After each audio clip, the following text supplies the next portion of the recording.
Assalamualaikum warahmatullahi wabarakatuh.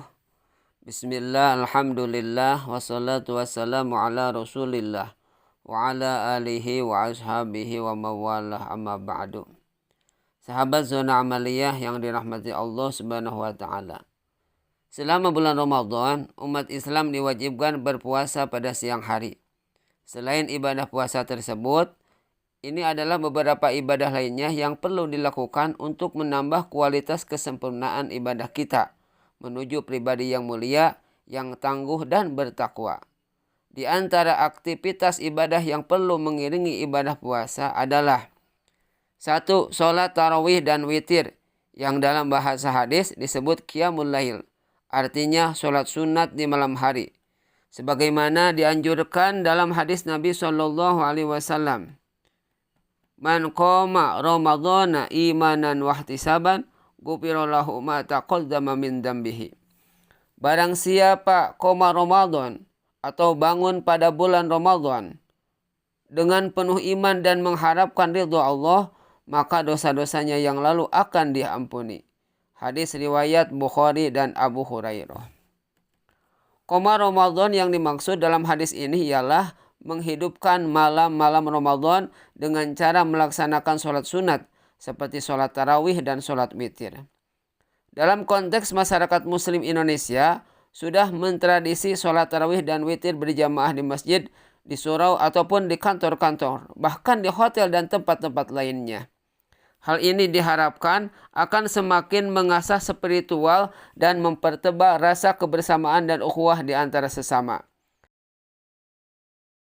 Semarak sholat tarawih dan witir tidak hanya dalam sepekan awal Ramadan, tapi harusnya berlangsung terus hingga akhir Ramadan. Nabi SAW justru pada 10 hari terakhir semakin kencang dan bergadang menghidupkan malam-malam Ramadan dengan ibadah, khususnya dengan i'tikaf, apalagi malam tersebut atau malam lebih mulia daripada 1000 bulan. Amalan yang kedua adalah tadarus, artinya membaca dan mengkaji Al-Quran. Bahkan kalau bisa menghatamkan Al-Quran. Al-Quran diturunkan kepada Nabi SAW pada bulan Ramadan. Sebagaimana firman Allah, bulan Ramadan adalah bulan yang di dalamnya diturunkan Al-Quran sebagai petunjuk bagi manusia. Quran Surat Al-Baqarah ayat 185.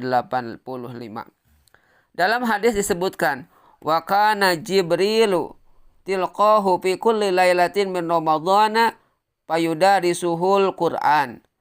Dan terbukti malaikat Jibril telah menemui Nabi SAW setiap malam Ramadan. Lalu keduanya sama-sama membaca Al-Quran. Hadis riwayat Bukhari dari Ibnu Abbas. Kata Ibnu Hajar As-Saqalani, payudarisuhul Quran maksudnya adalah malaikat Jibril dan Nabi SAW bergantian membacanya. Apabila malaikat Jibril yang membaca Al-Quran, Nabi SAW mendengarkan. Begitu juga apabila Nabi SAW membacanya, malaikat Jibril yang mendengarkannya. Kebiasaan Nabi SAW seperti inilah yang kemudian menjadi sebuah sunnah tadarus setiap bulan Ramadan. Amalan yang ketiga adalah memperbanyak doa. Rasulullah SAW bersabda, "Salasu da'watin mustajabatin, da'watus shaimi wa da'watul madlumi wa da'watul musafiri." Ada 3 doa yang mustajab, gampang dikabulkan, yakni 1 doanya orang yang berpuasa, 2 doanya orang yang teraniaya, dan 3 doanya yang sedang bepergian atau musafir. Hadis riwayat Tabrani dan Abu Hurairah. Berdoa kepada Allah hakikatnya ialah menyadari sepenuhnya akan kebutuhan kita kepada Allah, sekaligus mengakui seluruh kelemahan dan keterbatasan kita. Berdoa kepada Allah artinya merapatkan diri kepadanya. Semakin sering berdoa kepadanya, semakin Allah senang kepada kita. Inilah yang dimaksud bahwa doa adalah ibadah. Bukan doa seperti meminta saja sesuatu. Kalau permintaan terpenuhi senang, tapi kalau tidak terpenuhi kita tidak senang. Amalan yang keempat di bulan Ramadan adalah taftir. Artinya memberi buka puasa, baik makanan atau minuman. Betapa senangnya Allah Subhanahu wa Ta'ala kepada orang-orang yang dapat menghilangkan rasa lapar dan haus bagi hamba-hambanya, terutama yang sedang berpuasa. Dalam hadis Nabi SAW beliau bersabda, "Man fattara sha'iman kana lahu mithlu ajrihi, ghairu annahu la yanqusu min ajri shaimi syai'an." Siapa memberi buka puasa kepada orang yang sedang berpuasa, maka ia akan memperoleh pahala sama dengan pahala orang yang berpuasa tanpa kurang sedikit pun. Hadis riwayat Tirmidzi dari Zaid bin Khalid. Amalan yang kelima adalah berlapang dada terhadap keluarga, memberikan nafkah dan belanja yang cukup bahkan lebih tapi tidak boros. Maksudnya menggembirakan keluarga agar selalu memperlihatkan wajah-wajah yang ceria dan cerah. Tidak baik dan tidak boleh memperlihatkan wajah susah, wajah cemberut apalagi wajah frustasi, putus asa selama bulan Ramadan. Termasuk kepada anggota kerabat keluarga, tetangga dan masyarakat umumnya. Ibnu Abbas menjelaskan, kana Rasulullah SAW ajwadan nasi bil khairi wa kana ajwadu ma yakunu fi Ramadhana hina tilqahu Jibril alaihi salam. Rasulullah SAW adalah orang yang paling dermawan dengan kebaikan. Kedermawanannya itu lebih tampak lagi pada bulan Ramadan ketika beliau ditemui oleh malaikat Jibril alaihi salam. Hadis riwayat Bukhari.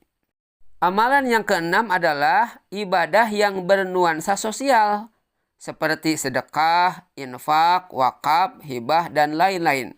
Ini adalah dianjurkan selama bulan Ramadan.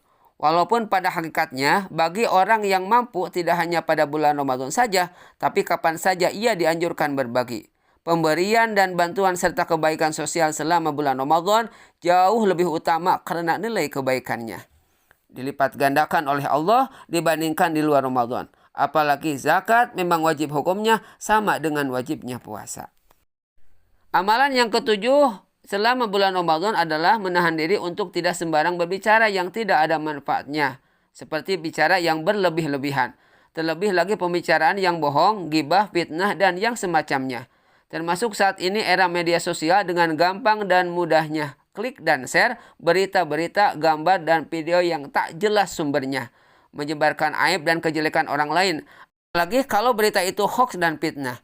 Apalagi dipicu oleh kepentingan politik praktis atau propaganda politik.